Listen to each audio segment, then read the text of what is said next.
troisième à prendre la parole ce soir s'appelle Nicolas.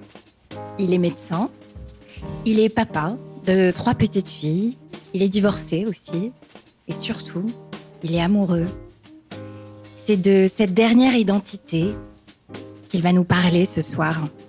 Cette identité d'amant qui se conquiert de haute lutte sur le champ de bataille des injonctions et des résignations.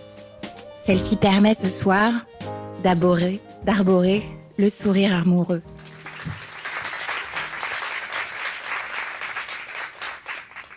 L'histoire que je vais vous raconter aujourd'hui.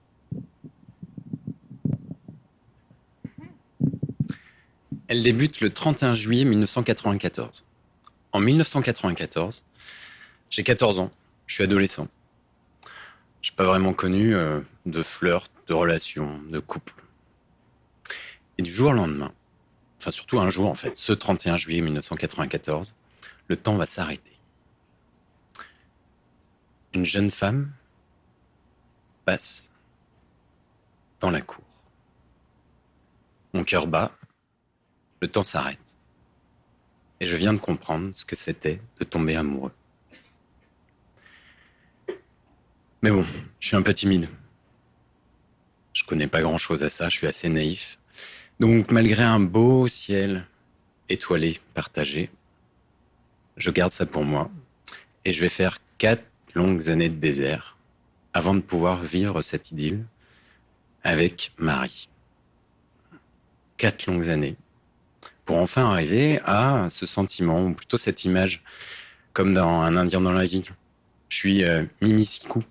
C'est-à-dire qu'il n'y a qu'une image, c'est celle de Marie. Et l'adolescent, finalement, devient un jeune homme qui va commencer sa vie avec Marie. Mais là va s'ouvrir un deuxième chapitre. Après l'amour adolescent, finalement va venir le chapitre de la désillusion. Les années passent et progressivement l'image se réduit. Il y a d'autres choses qui apparaissent. C'est pas que je ne l'aime plus, mais c'est moins plein, c'est moins...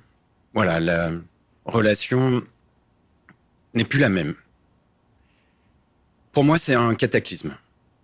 Ce que je croyais, mes convictions sur l'amour, ce que j'aimais, s'effondrent. Du jour au lendemain, je sais plus où me situer, je suis bouleversé et je me dis que en fait on m'a trompé.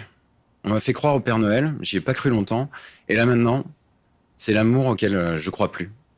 Parce que finalement, l'amour, c'est probablement un conte d'adolescent, on tombe amoureux, ok, très bien. Je suis bouleversé.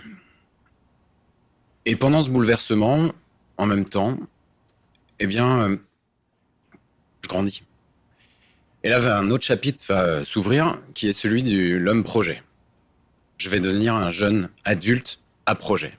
Mon projet, c'est d'avoir une carrière, avec un métier, avec une famille, l'envie d'être père, un couple. Et il s'avère que je rencontre Dorothée. C'est pas la même chose qu'avec Marie. Mais il y a une attirance, et puis surtout une réassurance. Une réassurance que je peux être aimé, et peut-être que je ne le serai jamais de nouveau. Donc les choses se construisent. J'ai un projet, je construis. Dans cette désillusion de l'amour, finalement, Dorothée, que je pensais être comme une étoile filante dans ma vie, eh bien, s'installe et on construit des choses. Des belles choses aussi, parce que je deviens père. Et ça illumine ma vie. Il y a 3 météorites qui arrivent dans mon parcours. Mes 3 filles, qui sont vraiment des météorites qui éclairent mon ciel. Je construis, je me sens assez comblé avec la famille, les amis, etc. Mais finalement, il y a un autre chapitre qui va s'ouvrir. Et celui-là, il va être assez douloureux, mais surtout très heureux par la suite. C'est le chapitre où finalement l'adulte redevient adolescent. Alors qu'il s'y attend pas du tout, alors que il a une vie bien construite qui ressemble à celle qu'il pense qui est attendue des autres, eh bien, il rencontre Amélie. Et de nouveau, paf, le temps se fige. Il a fallu 23 ans, 10 mois, 14 jours, 28 minutes, 5 secondes, pour que je retrouve enfin ce sentiment, cette émotion de tomber amoureux. Et là, c'est encore plus fort. Je suis adulte, je sais qui je suis, et il y a comme un diamant brut devant moi. Un diamant vers lequel je suis irrémédiablement attiré, comme un aimant. Je peux pas m'en séparer. J'imagine pas ma vie sans. Et en même temps, j'ai une autre vie, construite. Donc là, forcément, c'est des questionnements. Comment faire ? Pour moi, dans ma nature, c'est la vérité qui doit sortir. Et il va falloir l'annoncer. Alors vu que je suis assez naïf, je pense que ça va bien se passer. D'ailleurs, je le prédis à Amélie que ça va bien se passer. À d'autres amis aussi, qui me demandent « T'es sûr ?» Effectivement, ils avaient raison, ça se passe pas bien du tout. C'est la catastrophe. Si j'avais un petit piédestal, je tombe bien de ce piédestal-là, et là, c'est la catastrophe, l'effondrement, le bouleversement, la souffrance. Mon identité est remise complètement en question. Ce que je pense de la vie, de la construction, même des amis, des relations que j'ai tissées, du couple que j'avais tissé, tout est remis en question. Mais l'amour est plus fort que tout ça, en fait. L'amour de mes parents, qui, une nouvelle fois, me prouve à quel point ils sont formidables, parce que ils acceptent que je suis à côté de leur modèle, à côté du modèle que je pensais être le bon.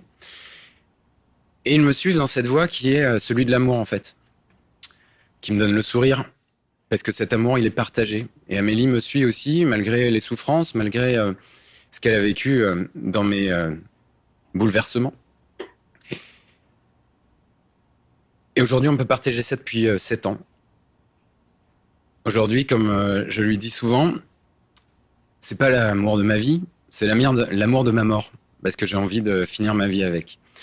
Et j'ai enfin eu le courage de mes sentiments, franchir des étapes de déconstruction de certaines injonctions, de certains schémas que je m'étais construits, pour enfin vivre ce sentiment complet que j'ai retrouvé de mon adolescence, mais finalement que j'ai su construire à l'âge adulte, ou plutôt pas construire, justement. Parce que je croyais à un amour construit. Et en fait, je crois aujourd'hui que pour moi, l'amour, ça naît, c'est irraisonné, c'est là, présent, on tombe amoureux, c'est assez soudain. Moi, j'ai pris une claque monumentale. Et après, cet amour-là, il faut le nourrir. Et c'est ça que je peux vous souhaiter ce soir. Parce que je vais pas vous souhaiter une séparation, surtout douloureuse, parce que ça, c'est vraiment pas très agréable. Par contre, je peux vous souhaiter de tomber amoureux, de partager ça, et d'avoir, d'une part, la chance de connaître ça, et aussi le courage, de vivre ça. Et d'avoir le sourire à chaque fois que vous y pensez. Ce sourire amoureux de la personne qui aime, et qui, finalement, est capable de nourrir un amour au-delà de tout ce qu'il y a autour.